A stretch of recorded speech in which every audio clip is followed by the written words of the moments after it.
Empowering all of our followers through the magic of power tools. Gowthami Sagi. I was not intimidated by our tools. All of our homes look alike. Toll brothers are going to be very unhappy with. I'm originally from India. Not originally. I have mixed feelings about it. And I was like, how far can this go? Boom. It was a whole different place. He actually is the one who finishes the projects. Oh, got the Yeah. wrong person on the job. Just kidding. He is your cheap labor then. Yes, my daughter loves when I start a new project and she always wants to help. Your Instagram profile has 300k followers interested in just one thing. How do I transform my space to my liking? I'm not just a DIYer. Garage transformation is a collaboration with him. With Home Depot? Yeah. Is there sustainability? You don't need an expensive decor. It has to be functional, pretty, cost effective. Inspirations as a child. My dad is the biggest DIYer I know. As Indian parents, did they tell you what you need to be or do? We are trained to be like either engineer or doctor. So you wanted to be an engineer Yeah, yourself? I used to put a lot of pressure on myself than they did on me.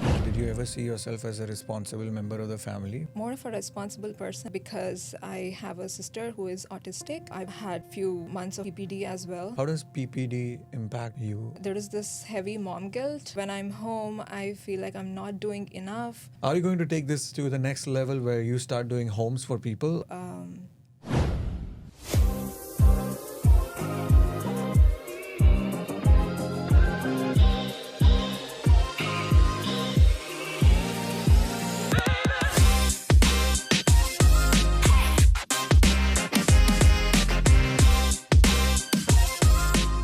Welcome to yet another episode of Jack of All. I am Adi Naidu and this is Jack of All. Our mission is to share stories of individuals who've had amazing journeys, who have embraced multiple things that have helped not just their life, but their family and everything around them. Today, actually, I'm super excited for the guest because they are a true definition of Jack of All. Back in the day, Jack of All was a person who used to do a lot of different things in the house. And if you're talking about America, it had a lot to do with using power tools. So today's guest is someone who is an app developer by the day and runs her magic on power tools by the night and the weekends, with thousands of her followers following her just to learn how to do it themselves. With that, it's a pleasure to welcome Gowthami Sagi. Thank you. Gowthami, Thank you so welcome much. to the That's show. so sweet. Thank you.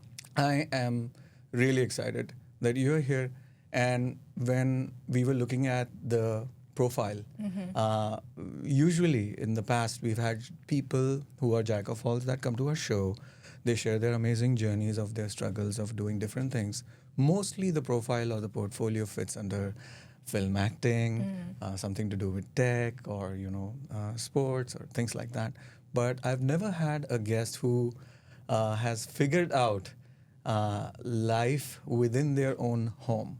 So I want to talk about a lot of things that you do in your current life, which is not just your day job, but also your Instagram profile that has 300k followers, and all of those followers are interested in just one thing, is how do I transform my space to my liking?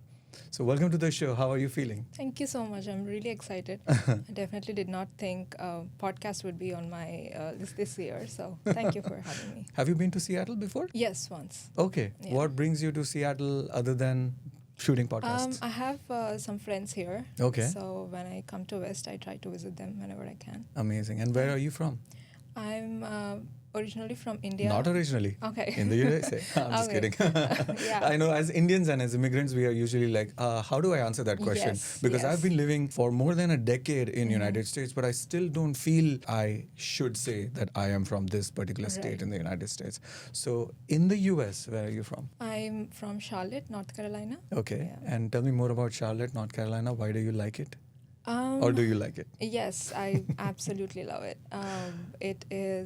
It's very good weather. You can say it's not extreme winter, and summers are really good too. It doesn't get too hot, and Charlotte especially is like 2 hours to the mountains and 2 hours to the beach, and it's a really good place to settle down. And we've moved around in US, So out of all those places, I liked Charlotte. Oh, wow. So that's where we settled in. Wow, go Charlotte, huh? How long Yeah. have you been in Charlotte? Now I think it's almost 9 years. Okay. Yeah. So most of your, or a majority of your time in the US is in Charlotte. Yeah. Do you plan to continue to be there? Yes, we don't have any plans moving anytime soon. So What do you like the most? The weather or the people, the culture? What is that Um, keeps you there? definitely people.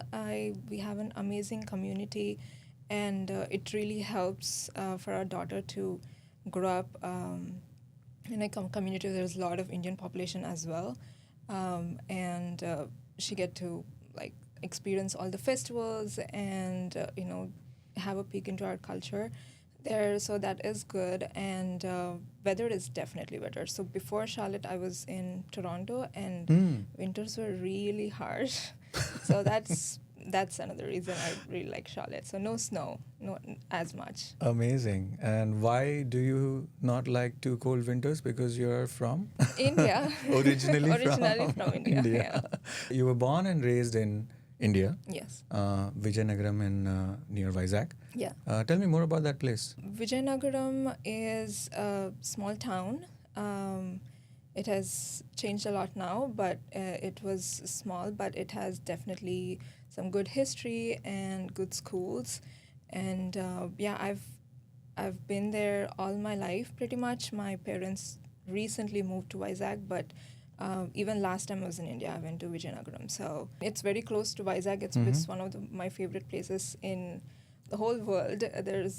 I'm really connected to the beaches and all the mountains in Vishakhapatnam. So it's where all my family has been. So that's the place I've been all my life. I've never met someone who was from Vijayanagaram, so I would be interested to know, how do you sell Vijayanagaram? If someone wants to, if there's a tourist and they're looking for a hidden gem, what would they find in Vijayanagaram? There's a fort right in the middle of the town, and they now converted into some good schools and colleges. But there is even a movie about the war and the kings in Vijayanagaram. And also you have good beaches in the Vijayanagaram district, not exactly in the town, but in the district very close by. And it's good culture. I wonder if Vijayanagaram is named after, because Vijay means victory and Nagaram means city. So maybe the history has a lot of relevance to it being around wars and battles and whatnot. Amazing. And how long were you there? Ever since I was born. Okay. I think until I finished my engineering, and then I moved to Bangalore for my work, and then I came to US. Do you consider yourself as an influencer? Because you are an app developer by the day, you work full-time as a software engineer or a developer, I would say. But then you have a huge community of folks that you have to serve now in a way, right? Or share what you're doing every day. I relate more to a content creator because most of my content is educating, and I don't know, I still don't really connect with the influencer word. Did you ever plan to be online, like have a social profile coming from Vijayanagaram, where people will be a little more private about their lives, or how does that relate into who you are today, and how does that work out for you? Yeah, I've never thought I would be any kind of social media creator or ever. I'm a bit of an introvert and always been a little shy. I'm not very comfortable in front of camera. I'm trying to change that slowly. It still feels so weird if I have to upload a story and talk in front of a camera. I'm trying to get used to that. But yeah, I've never thought I would do this, but it happened, and I'm so grateful for that, and I'm really enjoying this. And most of your content actually is where we don't see your face. We just see your work, or it's almost like a time lapse of a project that you do, transforming spaces. So if to define your Instagram profile, you're basically showing people how to do it yourself, from envisioning how to change a space that is available to you, which is in your house. So either transforming your garage into a gym, which has a touch of your own personality or something that your family likes, and that's how it goes for you. So do you feel like that needs to transform to keep up with the social media game, or is it just that now that you've done that, you have more confidence to do other things that you would also like to share with your folks? Yes, definitely. So when I started, it was just to document my DIY projects and how I'm transforming my home. It started as more of a hobby, and now that it has grown so much, and now there is a good community of people who are like very encouraging and supporting, and I think now I'm more comfortable to share some other parts of my life as well. But I'm not like completely into that yet. So maybe in future, I do share some of the stuff in stories. Build that connection, and sometimes I ask some questions if I'm not sure of something, or some very silly thing. If my goddaughter is sick or something, I ask, and I do get a lot of responses. So I have that like the community around me that is really supporting and show up. Like if I pose a question, people are like interested to answer. So that gave me a lot of confidence that I can experiment. I mean, I'm not just a DIYer. So there's so many other layers to me. So I feel like I can share more of that too. So opening up more to your community also unlocks other creative parts that are not related to your Instagram profile today. Is Yeah. that, can we say that? Oh yes, definitely. That's Yeah. fantastic. And how do you mostly communicate with your folks? Is it through comments, reels, or there is like a separate, a community message board that you broadcast your? When I share something on story, so if people have some questions, they post a DM. I make sure or try my best to answer all the DMs, and I have really good conversations one-on-one with my followers. That makes me happy. They share if they do one of my DIYs in their home, and they send me a picture. That gives me so much confidence, and makes me feel really grateful, and that encourages me to do more things like that. So mostly through DMs, and even through comments on my reels. So I share all the products I've used. I also have a blog where I share all the details, like the step-by-step detailed instructions on how they can do it in their homes. So I think that also helped grow this community, because if someone wants to do what I do, they have everything they need, and if something they want to ask, they can reach out to me. Fantastic. That is so rewarding, and I want to deep dive into how it all started. But before that, I want to know what your inspirations were as a child. You grew up in Vijayanagaram. Tell me a little bit more about your family and influences around you and people you looked up to, your parents, your other parts of the family as well. So, as I said, I've born and brought up in Vijayanagaram, and both my parents were teachers. My dad is a government employee and worked as a teacher and a headmaster, and my mom worked for a private school as a teacher, and my dad is the biggest DIYer I know. So as growing up, I saw all kinds of tools, all kinds of materials that you can use for different projects, and he used to do almost everything. He used to paint. We have so many paintings. All our relatives have handmade wall clocks. So he used to design and do wall clocks out of scrap wood pieces that we have around our home. Relatives have handmade wall clocks made by your dad? Yes. Wow. So he was a jack of all, maybe a creative person. He wow. He is. He's into everything. Even our house, we have about 10 or 12 wall clocks all around our home, and we never know which clock we should look at. So all made by him. Do they work? Do they show the right time as well? It is tough to keep track of everything. Some run out of battery and some doesn't. But we used to have all around them, and if anybody comes to our home, they're just so confused to what the actual time is. So yeah. What else did he do? He also made small sculptures or figurines out of wood, and glass. One of my dad's brothers who used to work at an airport, and he used to get these broken window glasses. And my dad used to make figurines out of those. So we have a shelf full of them, like the very tiny ones. So it takes a Wow. lot of patience and Yes. precision. And while growing up, I didn't like totally understand it, but now that I do, it needs a lot of patience. Absolutely. So I used to think like, oh my God, he's working on this small thing forever, like weeks and weeks.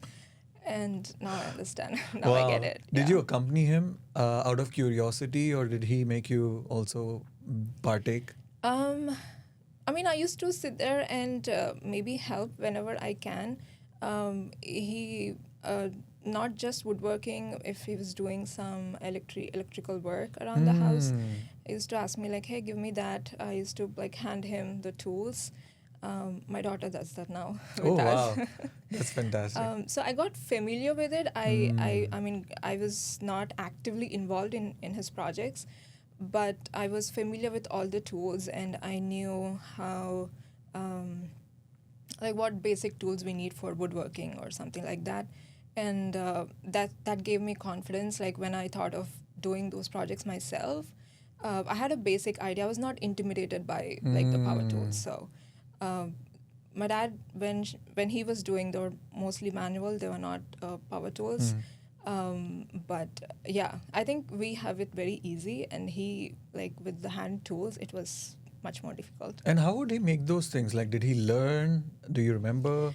Or just by instinct? Context is super important here because I grew up in Mumbai. And in Mumbai, we are so densely populated. And there are so many migrant workers, and everybody's looking for work. And back in the day, when there was no YouTube, no power tools, you would generally call upon an electrician or a Yes. carpenter, and who would come and quickly do the job with precision, and they would get paid for their work.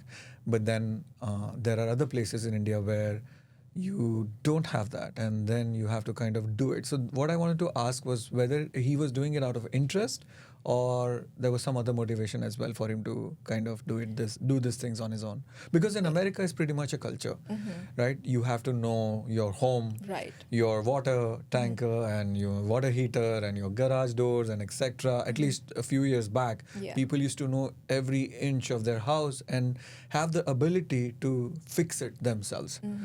So from that point of view, how was it? I think it's purely interest, and I mean there is no monetary expectation out of anything. It's just purely his interest I see. and a hobby for I see. him. And yeah. what did he teach? So government teachers, I think they teach all of the subjects. Okay. I think their system is a little different. They have one teacher for the whole class I for all see. subjects, something like that. I see. And you Yeah. said your mom was also a teacher? Yes, my mom is also. She used to teach kindergarten I see. and maybe first grade, second grade. We are more like sisters. She's just 15 years older than me. She had me when she was 15. Wow. So she studied and finished her degree, master's degree. And while we were growing up, I remember dropping her in exam halls and helping her study. Like I used to ask her questions, and she used to repeat the answers. So, and then she worked as a teacher in whichever school I went to. I mean, she pretty much shadowed me until my 10th. Oh my God. Yeah. Was it a good thing or a bad thing for you? I have mixed feelings about it. I can imagine. If something happened, like if I didn't perform a test well or anything in the class, she would know first and maybe then, because when teachers talk, right? Yeah. So, I remember maybe in 8th grade or something, I got really good marks, and one of a friend made a comment, "Oh, your mom is a teacher, so you might have gotten some extra marks for that," or something like wow. that. So I don't know, but it felt really good to have her in the school. I mean, we hardly ever come across each other because she used to teach the kindergarten, but it was nice. So everybody knew me and knew her, so it has its perks. But yeah. So you guys had a chill relationship? Like Yeah, it very wasn't like a much. typical mother-daughter relationship where she would sort of try to mold Oh, you into something? yeah, so she's more like a sister. She's very cool. She always understood, like if I ask for something or something, she tried to pretty much understand Mm. me rather than, like telling me, hey, no, this is not good. I used to like talk about my friends, boys, everything Yeah, with her, and we have that chill relationship. I see. Um, and she's also very independent, and she lights up any room that she's in. So I didn't get that from her. I'm an introvert. She's a big extrovert. Oh, wow. Did she have creative inclinations as well? Or she was more academic Yeah, I about think her approach? she's more academic, and she left all the creative work for my dad because he's already doing a lot. So yeah. As parents, as Indian parents, Mhm. did they did they tell you what you need to be or do? I guess we are like trained to be like one of like either engineer or doctor. I mean, I didn't know there are other options other than these two while growing up. I'm not saying it's a bad thing, but I'm a very good student growing up. Hmm. I was very studious, and I was like the first bench student I until see. my engineering, and then things changed. I But wonder if your parents were yeah. teachers. Typically, the children of teachers in the school, they Yeah. would always have some kind of studious, Uh-huh. this thing. Oh, So yeah. that's interesting. And so you wanted to be an engineer Yeah, yourself. yeah. Okay. I've had like clear goals. Like I want to do like some nice job, and Mm. I wanted to like be good in my academics. So I don't remember my parents asking me to like study ever, because they do that the whole day in the school. So they didn't want to do anything Oh, with I my see. studies at home. So they never asked me to go to a tutor or do this. No, I did all that by myself. And I really liked it. And they used to just get my mark sheet. And yeah, she was like, okay, this is good. That's it. I used to put a lot of pressure on myself than they did on me. Wow. So So, you became an engineer as well, mhm. right? And then you self-taught yourself coding. Yeah, yeah. So you did engineering in electronics and comms, Yeah. but then because that was in demand at that point of time. So to be honest, I didn't have that maturity to choose the right one. So I was more inclined to be at home while studying. Mm. So that's the group I got like in counseling, or where we pick the seats. That was the one that I got. For me to be able to stay at home and study, I didn't want to like Oh, you did not want to move cities. Yeah, I see. because I did that in my intermediate and I hated it, and I just wanted to stay home. I didn't want to move for my engineering. So I joined that thinking, okay, it'll be good. But I think by third year, I knew I was more interested in coding and software, I see. because we do have a few subjects related to computers and everything. And I remember my mom going to some computer classes then, and that kind of like gave me some interest in that. So I started learning like computer languages. Then and that's where I tried to get a job in after my BTech. I see. And what was the drive for you? Did you ever see yourself as a responsible member of the family? Was it like, I have to be responsible, or is it just like, I will do whatever I want? More of a responsible person, I would say. Um, Especially because I have a sister who is autistic. She's your younger sister? Yeah, She's a non-verbal autistic person. yeah. So it's kind of difficult for you to have a relationship, like Mhm. a active relationship. Yeah, so she can talk like few words, like the small ones. They might not make sense to others, but we understand. But I they're see. like very small and I see. short words. And it was, yeah, it was kind of difficult when I see other kids with siblings, Right. and like I wish I have a sister and who have a family and have their kids. I would like to my daughters to play with their kids. I'm not gonna have that. It is difficult in that sense, and I also feel there is. Uh, it could be better. I mean, it would have been better if I had that emotional connection with her, because she won't be able to reciprocate. Like if I call Emotionally. emotionally, I see. so I don't have that relation with her. I see. So when you chose a path to be an engineer, you started working as a software engineer, and what brought you to US then? I got married. Okay. Yeah. So I was happily working in Bangalore. Okay. It was my first job, and in India, in Andhra especially. You In have, software? yeah. In software? Yeah, in Okay. software. There's an arranged marriage thing came up, and I was not ready to like get married then. And my husband, out of blue, he just called me one day and he was like, "Hey, I got your profile and your number from your mom." I was like, "What?" and and he started talking, and my mom brought that up like few I times see. before. I'm talking to somebody, and you might like him and all that. I was like, I'm not paying attention. I was like busy with my work. And but when he called, I guess we talked for about 2 hours, and I was like, okay, maybe it's not such a bad idea. I can maybe talk to him a couple more times and see what happens. And yeah, we clicked really well. We are very much alike, and we have very similar moral values or religious beliefs, or like the family values, which is very important to me, and is very open-minded. And even we had similar goals, as in if how we want to handle like work after marriage and things like that.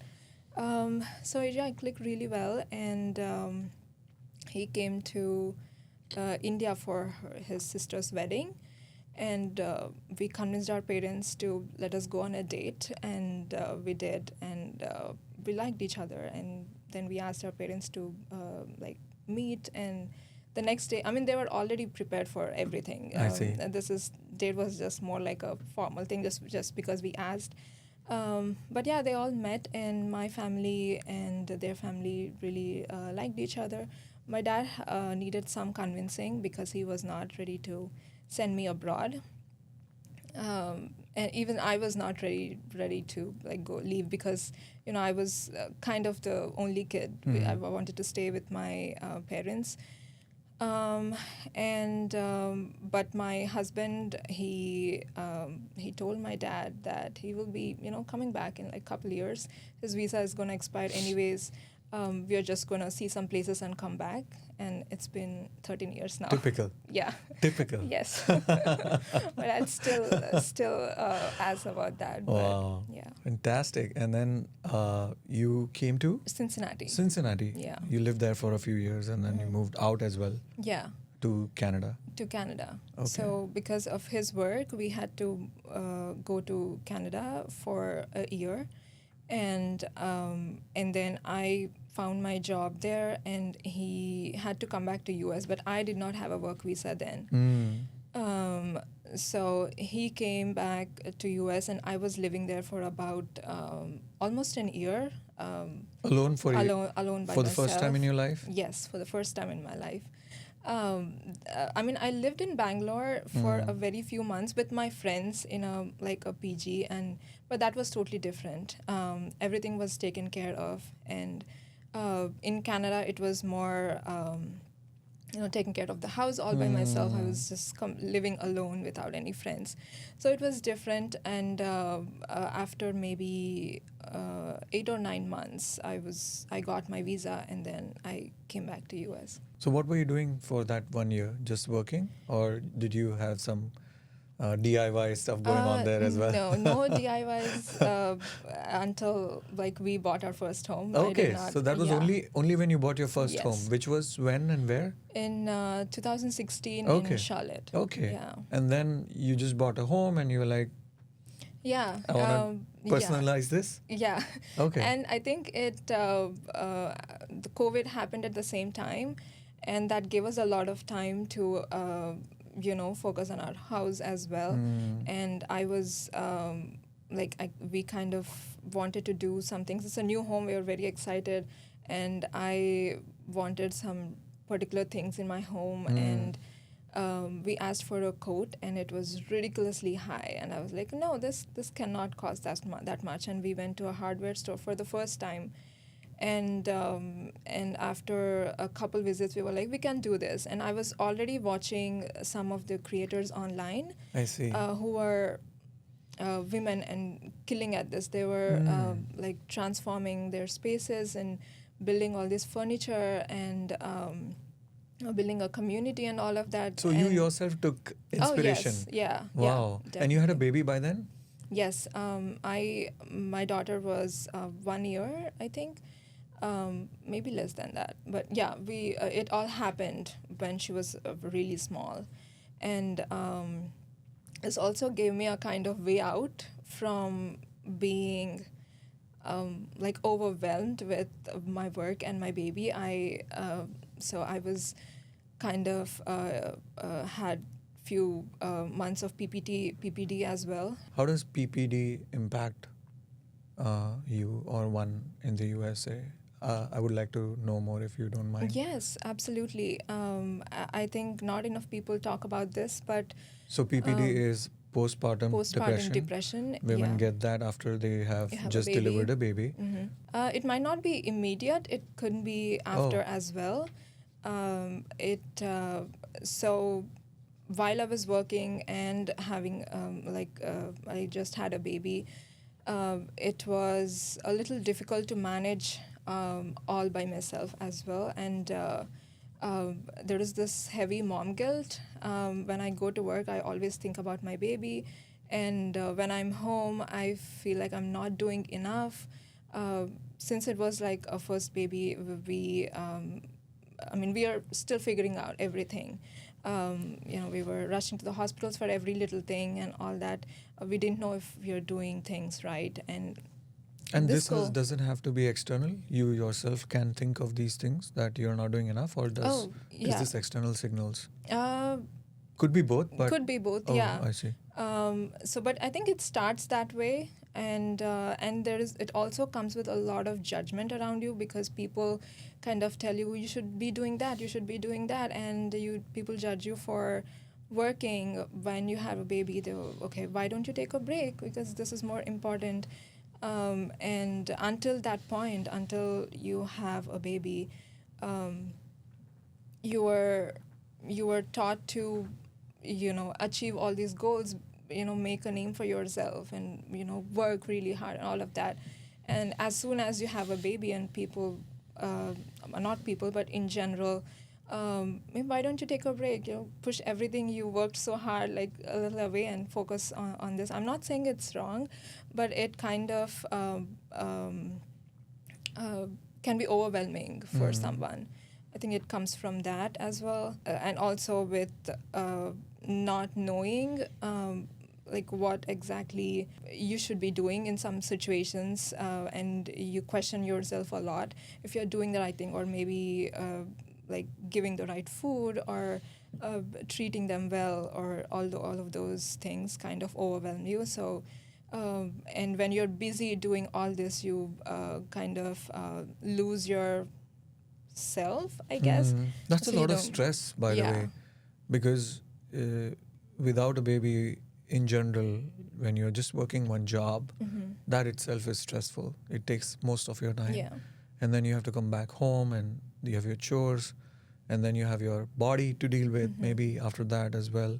I guess it is hormonal as well at some point of time Yeah. for folks. So what helps then? What did you seek help, and how did you get through that? At that point of time, I was not very aware of all I see. this depression. I was feeling really low. Oh. And I was looking for some excuses to get some alone time, and I was feeling I'm not enough, so I'm doing something wrong, and I felt like I should be more happy and grateful and fulfilled with all of these, like, but I'm not feeling that. So that's when I kind of try to focus all of that somewhere here, Else. Okay. and that really helped. I did not take any professional help, but I think one definitely should. I think that really helps. And or talk to some of my friends. I have had some amazing friends who helped me through it, talked me out of it, and they were sharing their, like, whatever stories they knew. So you kind of know you're not alone, who feels like this. So it's very normal for a new mom to feel this, and it is not something you're doing wrong. So it's very natural. I see. Yeah, I think that exposure is very important, and even for your family to understand that is also very important. Your parents, your significant other, to recognize that and help them through that is kind of very important. So the DIY adventure was not just to save money from a huge quote that you received for a space transformation.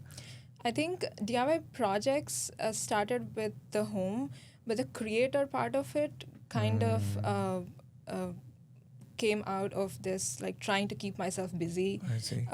Like keep my mind off that, and have that that need to make something just for myself. Started like that. So DIY projects is one part, and being a creator, like, in editing and all, like, posting these videos, you kind of get really busy. Yes. And it's kind of new. And if you post something, and if someone says, hey, I implemented this in our home, we really like that, that kind of gives you that was very rewarding. So I felt okay, I feel good about myself. That sense of accomplishment is what is the best part of it. That's fantastic. Thanks for sharing. And by the way, Absolutely. I'm totally blown away by your creativity that I saw on your Instagram. The way you have transformed spaces in your home, like the one that was the most impressive was the pantry. No. Because I'm someone who would rather buy a model house and just live in it, because I just don't wanna, I don't want to go through the hassle of learning power tools or go to a Home Depot and figure all these things out. For some people, it's really overwhelming. I may be one of them, but and also another thing is, like, when you start your Instagram reel, you show the pantry before the transformation, and I was like, how far can this go? And then boom, it was a whole different place altogether. And then I was like, oh, now I realize why people like to see her content and all the creativity behind it. That's amazing, by the way. Thank you. And did you feel you yourself got better doing it over the time, or what help did you get? Did you go and learn, like, design, 3D tooling, or how to, like, transform your space, which is a real physical measurement, into designing? I heard that you reached out to some vendors who built panels for you. And how can you share a little bit about your journey, how this all started? Absolutely. So when we started this, it was more like, as you said, we look at so many model homes. We want our home to be look like that as well. So I started doing that, but then slowly I kind of my taste kind of evolved, I guess. So it changed. I didn't want all my house to be one particular color, or white or beige or anything. In the beginning it was more like that, like white or gray everywhere. And then now I'm trying to change it, like add some more color and personality to it. And also because now I have the confidence that, I can imagine and how it will look like. So that gave me some like courage to try new things. That pantry, when I shared the in progress videos, people were like, no, this color is not good. It is too dark for a pantry. I can't. You're doing a very bad thing. Oh, really? So you were actually documenting while you were doing it Yeah. on your Instagram? Oh, interesting. Yeah, I shared the in progress videos, and I share the paint samples that I try. I put a poll and ask people like, which one do you like? I hardly ever go with the like majority, but at the end I'll do whatever I But you like did to. get But feedback from people. oh yes, Were yeah. people nice about it? Were there people Yes, mean or yes. nice? I think I'm very lucky in that aspect. Like people were always really nice. Of course, they give their opinion. Sometimes they might not like what I like, but that's totally fine.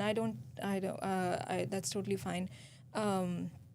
I've never had a hate comment or a troll or something like that. I'm really lucky. Lucky I know. you. Yes. I think you're the only creator on my show who can say that I had never had a hate Yeah. comment or something. And I think maybe it goes back to also your niche, which is DIY, Yeah. home space, evolution. One thing that I really loved and you mentioned is that you've started to infuse a little bit of Indian touch Yeah. to the things that you do. Tell me more about that. So especially our immigrants, we live here, and all of our homes look alike. Like if you see builder grade homes, like all Yeah. of them, you can tell. Even a video you share, you can tell that's a home in America.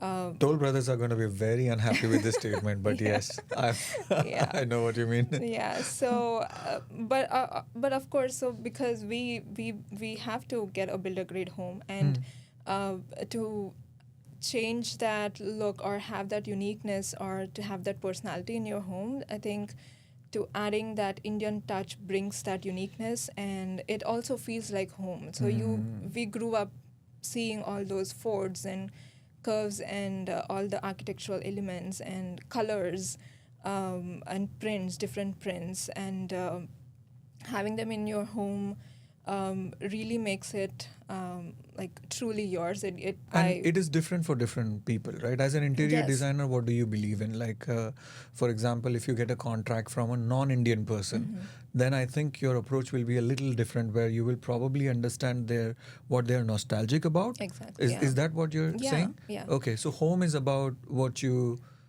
associate with, Yeah. mostly to your growing up years. Okay. Yeah. And I also shared this multiple times on my page that you don't need like an expensive decor or something. It could be something that you already own and that means a lot to you personally. And it doesn't have to be something related to India for you. But I think in my office space, all my shelf decor are pieces that we collected when we traveled, or pieces we saved as a namesake when my daughter was born, things like that. I see. And I also believe in functional designs. Yes. So it's something.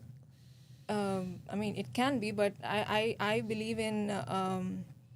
I believe that something pretty can also be really functional. So it has to fit in both brackets. I don't want something like really pretty, but it doesn't make any sense there. So actually, I that's what I loved about your profile. Every time I saw your projects begin, you anchored it on it has to be functional, it has to be pretty, and it has to be cost effective. yes. So those are the three things that are super important when you're looking for a DIY project, because DIYs can go out of hand. Yeah. And you can literally, maybe that is the fear or apprehension that I have not, to not go with it. But maybe I should follow you more and learn a little bit step by step and do these things. Amazing. What did some of your community folks did or said to you that encouraged you to do more or different things? Was there any instance you can recall? Whenever like I have my neighbors over, they were like, "Oh, this can be a model house. I mean, you can sell this just like this, and make more money, or this can be modeled in some magazine or something like that." And they kind of always, hey, if you run out of like spaces to transform to, if you're done with your home, you always you can transform our home. Did you get many requests for the backyard privacy panel? I absolutely loved it. Maybe I'll just contract you for that or just try to do it myself, but it was so beautiful. Thank you. One of our neighbors did the exact same pergola and the privacy panel. Themselves? Yeah, themselves. Just by following what you did? Yeah, they Wow. they just moved in and they came to our house and they. How much did would this. that cost me? versus making it? Like, how much would it have costed you versus you yourself doing it? Because Uh, labor is not cheap in America as well. oh, yes, yes. I think we haven't like asked any like Contractors for that. Okay. contacts, but we asked for a window bench, and we when we bought the home before starting DIY, we hired someone to paint a wall, like a single wall, and he charged us like $350-400, and we could do that in maybe 3-4 hours, and paint is like maybe $50-70 at max. Wow. So that's a huge difference, and the quote that we got was in thousands. I don't remember the exact Wow. number, but definitely around. And how much would be the pantry if I had to get it done the exact same way for the same pantry? Like Someone if you else. DIY No, or not DIY. Someone else would do it for me. How much would they charge me?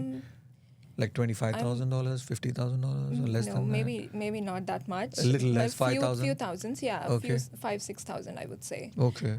Because with the shelves and the cabinets and everything, that could add up to the cost. But yeah, Okay. So, and how much did you do it for? it's around thousand, a little less than Okay. $1,000. So 1/5 of the price, 1/4 of the Oh price yes, almost. yeah. You right? save a lot of money if you do it Interesting. by yourself. And then it's yeah. a family activity as well. Yes, I heard your it's- husband is yeah. also partner in this crime. Yeah. He actually is the one who finishes the projects. I get very excited to start a new one. Oh, so I got the yeah. wrong person on the job. Just kidding. Yeah. I get very excited for a new project, and I design and I plan everything. I just give him like the push to start a project, and then he is the person, like, if you start something, you have to finish So it. he is your cheap labor then? Yes. Ah, Yes. so that's the secret. Now I know. Yes, he always kind of jokes about this. Wow, that is fantastic. And does your family enjoy this, or they're just like, what is this, mommy again? Oh no, we really enjoy it. I mean, my daughter loves when I start a new project, and she always wants to help. She kind of waits for her turn to help. I let her paint a small area or like hand me the tools or something like that, and she loves doing it, and she brags about it to her friends as well. Whenever they come over home, she was like, oh, my mom is building a door. She's making over my room. Wow. So she says it like it's nothing, and they were like, what? And she likes that, Like and Bob the Builder, Mom the Builder. yeah, and that is very rewarding to me as well. So Wow. I love that, and I wanted to have this exposure to all these things, and so that she'll know that she can do anything as well. And I want to feel it very normal for her. That's fantastic. Us doing our things by ourselves, Yeah, I think. and it helps her cognitive development as well, right? This is creative work, Yeah. so she understands about creativity, understands about envisioning something, importance of finishing something, Yes. getting the right kind of labor, project, and Yes. everything, right? Wow, that's fantastic. One more thing, actually, another angle that is super important here is DIYs can also get out of hand in terms of safety. How do you manage doing things safely? So it was a learning curve. In the beginning, I was really terrified of any power tool. It makes a loud Yeah, noise. yeah. And once you get comfortable with it, I think you get a little confident, and that doesn't mean you can take safety for granted.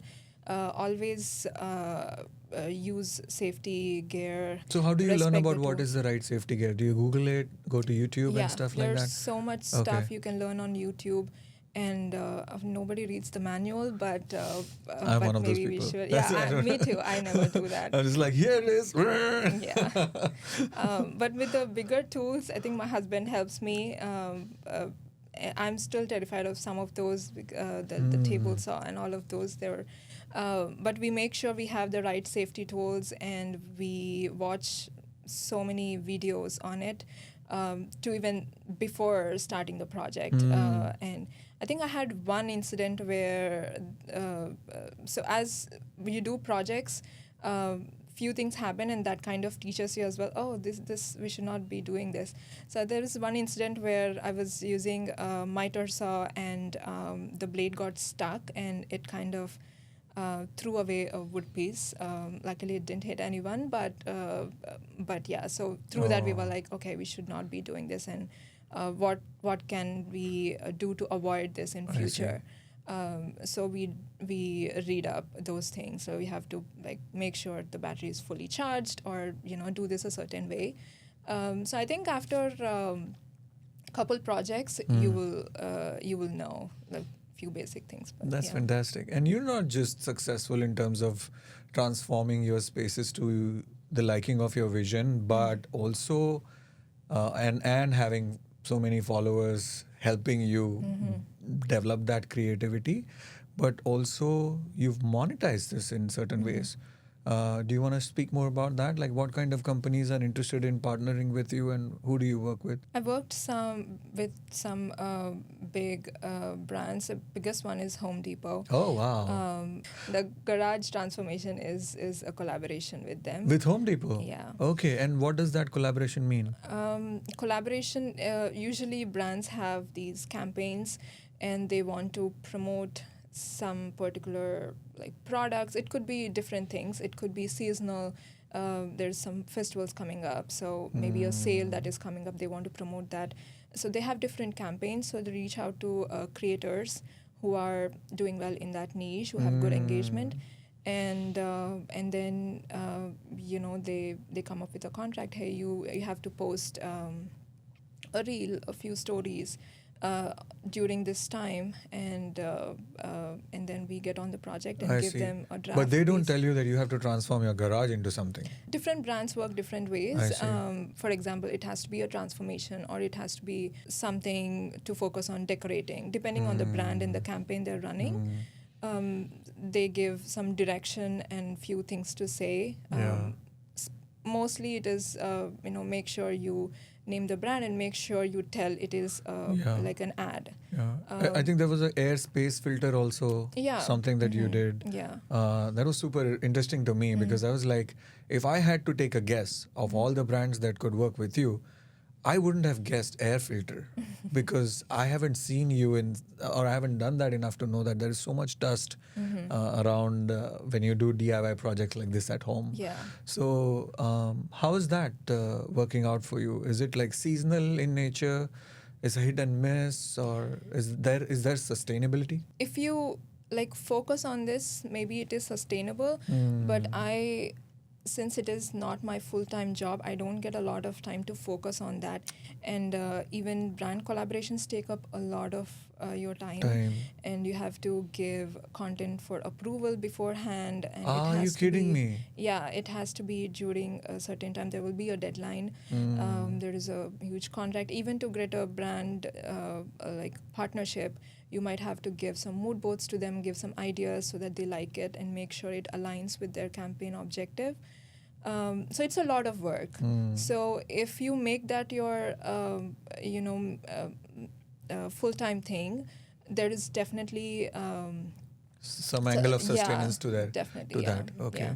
But there's the creators also work with different agencies. I did work with one who brought some of these deals, like Home Depot, like the Medify. That is a way some creators pitch themselves to the brands and tag them while you use them genuinely in stories, and the brand notices you and hey, I see you're using our product. Would you like to do proactive brand partnership for free for There first. are different ways you can monetize through partnership deals. But as I said, it is not very consistent for me, at least because I'm not doing that full time. This for money, yeah. So speaking of doing that for time, you do something else for time, which is software development. And that's completely different from, it's very virtual in nature, the job. You code and something happens and you don't see it happening. And then in DIY, you literally are hammering stuff and you see the output of it. How do you connect those two worlds? How do they feed off from each other? Do they even? So DIYs, maybe not so much, but I think being a creator kind of connects with that a lot, because you kind of think in terms of like how the algorithm might work for you, or how this might have been like coded behind the scenes. So maybe I try to think in that way when I share my content. Sometimes if I post a reel, I think about like what exactly I'm telling through this reel and what audience I want this reel to reach out to. So things like that might help you. That's fantastic. And I wanted to know, like, is this a break from your day job or not? Do you forget about your job when you're doing these projects outside, like creative or DIY work? To some extent, maybe not.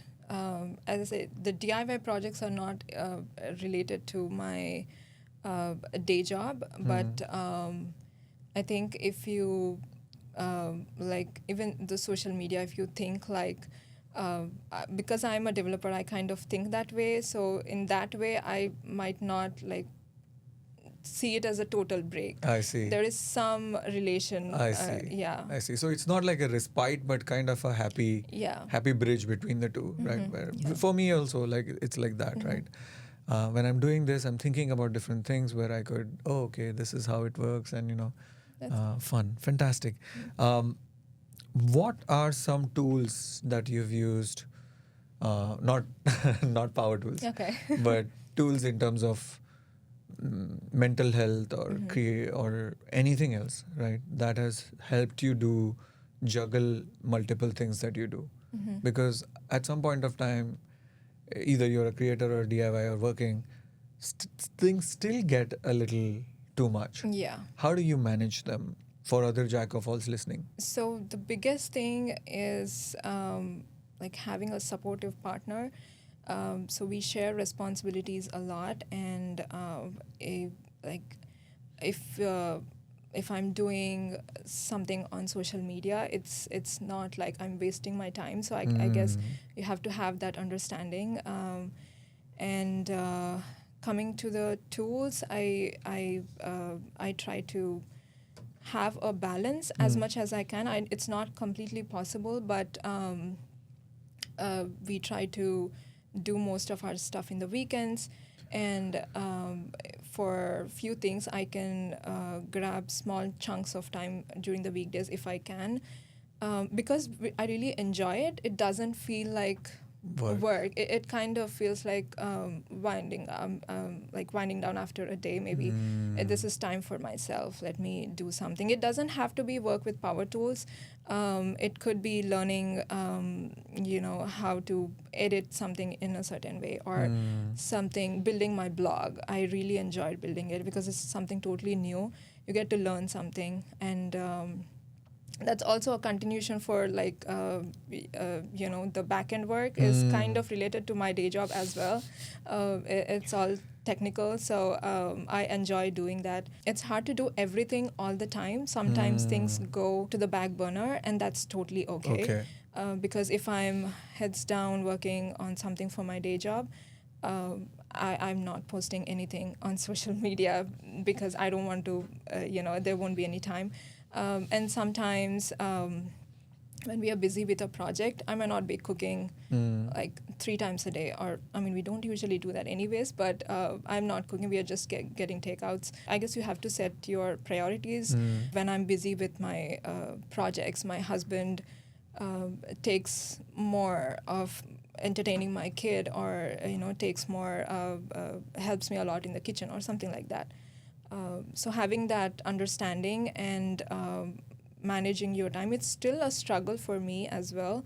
To manage your time, I always I still have burnouts and stuff like that. But because I love doing it all, I love the hustle, I go back to it. I think this is the only, I guess, hobby that's stuck, because previously I used to try different things, but after going to a certain point, I was like, okay, I'm done with this. Maybe to try a new thing. My husband will take care of it. I'm just kidding. No, but I see what you're saying. Yeah. Something stuck. So you kept on trying until something that you couldn't just leave. You could go back to, and you keep going back to it. One last question for you. Where are you taking this? You have so many followers. I see your comments as well. They're so much fun, where girls are like, oh, I want to learn how to do this, or I did this and it was fantastic, and thank you for making my life, etc., etc. Are you going to take this to the next level where you start doing homes for people, or is it something that's, again, you're going to play it by the ear? I want to at some point in the future, But again, the time is a very big constraint. I don't feel that is possible right now. But yeah, when if someone asks, I always I always have this thought, maybe I can try doing this. But again, once I actually think of doing it, that's a lot of work, and that needs a lot of planning and everything. And right now is not. I don't think I'll be able to do that. But in future, I do want to take on design and to the maybe a next level, Yeah. and So grow this brand. And now people are changing, as in even Indian families are trying to have designed homes. I mean, they're willing to spend more money on their homes, and especially to bring those Indian elements in their yeah, home, yeah. have this uniqueness and add the personality to their homes. It was not like that before. I don't think people are so willing to pay for a designer a few years ago, but now they are. Fantastic. And in a dream scenario where time and money was not a problem, you would pick a builder built home Yes, and completely transform into whatever the client wants to. I absolutely would do it. Wow. I love it. I Yeah. wish you all the best with that, Thank and you I so hope that much. comes true someday. Thank you so Gauthami, much. thank you so much for sharing your story today on the show. And I think what I have learned from this is that it's never too late to pick up power tools. Yes. And realizing a vision that you have for the space that you live in sort of helps you in a different way. Yes, it does. Whether it's mental or physical, I'm pretty sure it keeps you fit as well because you're continuously moving and going to the Home Depot all the time. Just kidding, but yeah, and what a way to live life where you involve your family into everything that you're doing today. They are being supportive of you while being a software engineer, like most of the immigrants like us are. It was a pleasure speaking with you. Yes, You have a absolutely. You beautiful too. community, Thank and people watching, they should know if they don't want online hate, what line of Yeah. creativity they should pick. I hope it was as fun for you as well. Any Yes. closing message for our listeners? Just want to encourage everyone to just start doing it if they are on the fence, because I think the hardest part is to just begin. Once they start doing it, they will be obsessed with all the DIY things. And I mean, if they are into if they want to do DIY projects in future, so I would just tell them to just do it. Thank you so much. So, this was Gowthami Sagi, who is empowering all of her followers through the magic of power tools. Come back next week on Jack of All for another such amazing journey. Thank you, Gauthami. Thank you so much. All right.